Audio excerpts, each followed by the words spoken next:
Annyeonghaseyo,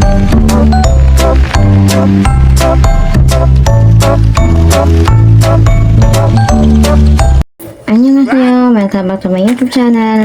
Nakikita nyo naman na meron akong hawak na galing sa TikTok. Actually, in-order ko lamang to nung isang araw, pero dumating na siya ngayon. Kaya titingnan na natin siya kung maganda yung wig na binili natin. Pasensya nyo na yung may basura kasi kaya ganyan. Kaya ganun yung busina niya. Ibig sabihin may basura. Share ko lang. Pero ito, regalo ko to sa sarili ko.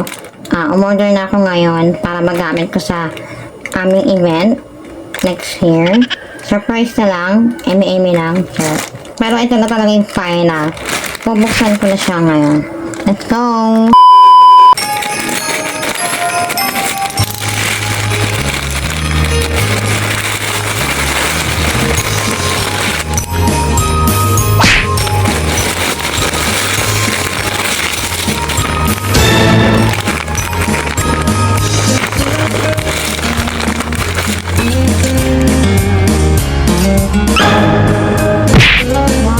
Siya buksan. Ito yung itsura niya. May kasama pang crazy. Thank you po. Diba? Ang cute yan. Actually, this wig is new. 120 pesos.